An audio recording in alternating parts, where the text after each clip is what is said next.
Good afternoon. I hope you've had as much fun already as I have.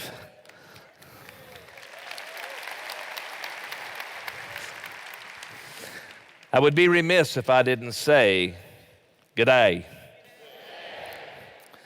And later on we'll do the Aussie, but Mark's already done that today. It's a joy to be here in Sydney today and to welcome all of you to the 105th Rotary International Convention. In this Rotary year, I have asked all of you to do your best to engage Rotary, change lives.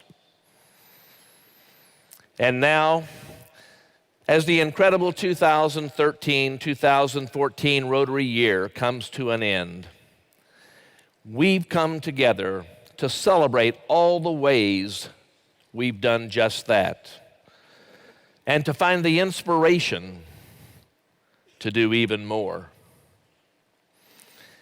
Here in Sydney, we'll have the chance to share the stories of our good works. And my friends, there are so many stories to tell, because every second of every day, in just about every corner of the world, something good is being done. Someone's life is being changed in the name of Rotary.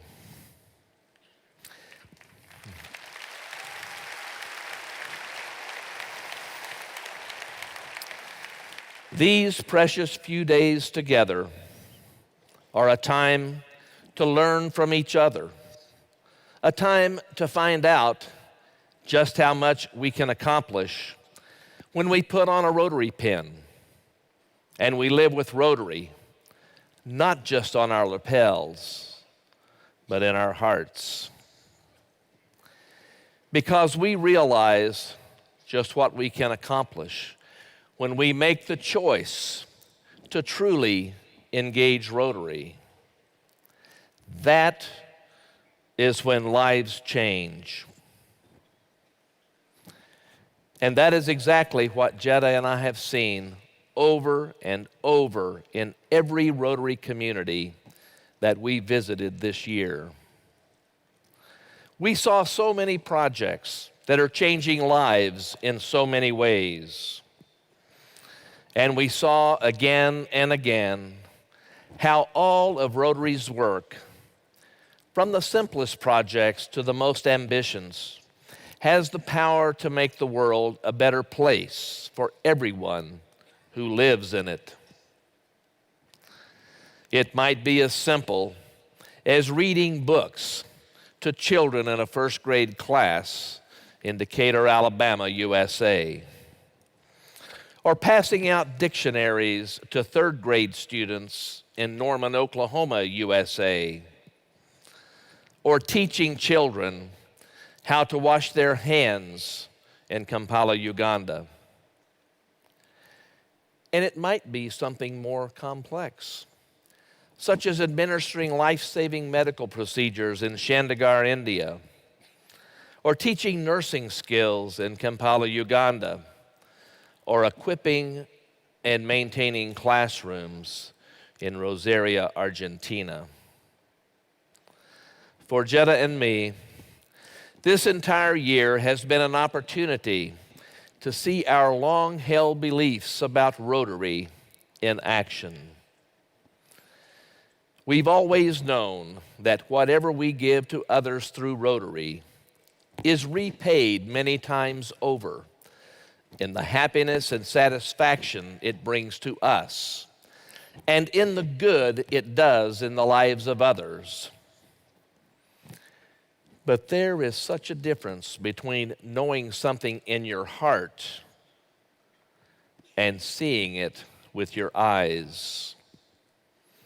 With every new project we saw, every innovative and exciting way Rotarians have found to change lives, Jetta and I said to each other, If only every Rotarian in the world could see this. And even more, if only we could bring people who are thinking about Rotary here to see this. Because when you see, when you know, when you truly understand what a power we have in Rotary, what we can do through Rotary, it makes you want to do as much as you can. And that's what I mean when I talk about engaging Rotary. And that's what all of us need to be doing. Engaging Rotary and doing more to bring new Rotarians into our clubs so that they can add to our strength. I doubt that it is any secret to this audience that our membership worldwide has been stagnant for a dozen years, hovering around 1.2 million members. We could come up with a lot of reasons why we haven't been attracting new members and why we aren't keeping the members we've worked so hard to bring into our clubs. But instead of doing that, maybe we should start with looking at our own clubs and asking ourselves honestly, would I join this club today? If your answer is no, then ask yourself why. And then, what am I going to do about it? Because if we enjoy Rotary and we want to see it not just survive, but thrive, then we must address this issue head on. And we have to start getting serious about the family of Rotary. We invest a lot of money and effort into Youth Exchange, RYLA, Rotaract, and Interact. But the question is, are we getting a fair return on our investment? If not, why not? I would submit to you that we fail to adequately capitalize on our investments. And it's our own fault. We need to start treating our new generations as family and welcome them all into Rotary before we lose them. The bottom line is that Rotary's future, its very survival, is up to us. We can either get up out of our chairs and really make something happen, or we can just sit there and become an endangered species and eventually die off. Each one of us has to make that decision. What will your answer be? Do you think Rotary is worthwhile? Do you want Rotary to be around for another 100 years?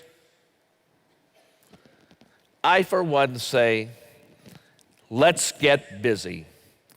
Let's do it, not only for ourselves, but for our children, our grandchildren, and the peoples of the world.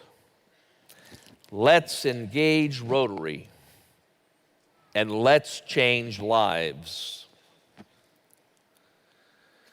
One of the most memorable events of this Rotary year was the New Generations Conference we held in Chennai, India.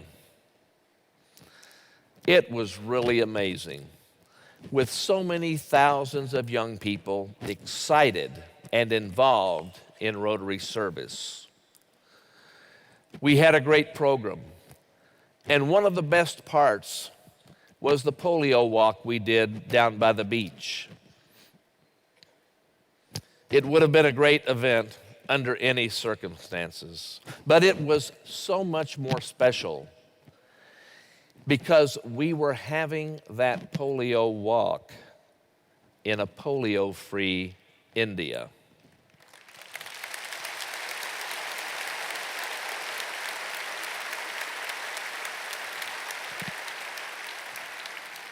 An India that had become polio-free in large part because of Rotary. And when we left Chennai on that last evening, when Jetta and I got on the plane and flew out over that vast city full of so many countless thousands of people, I looked out the window and down at all the lights and thought, none of those people down there ever need fear polio again.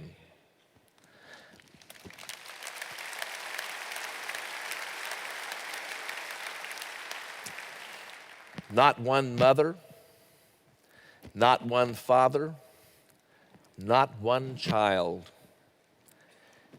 because we did it. We eradicated polio in India.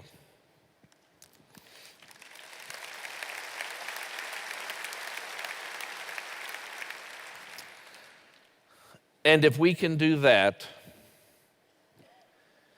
well, my friends, then there isn't anything we can't do.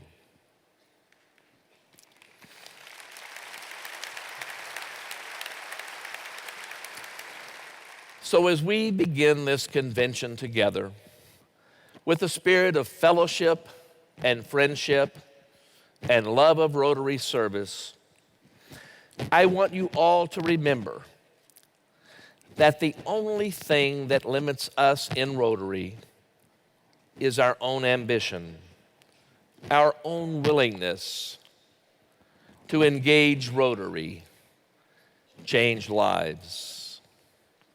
Thank you.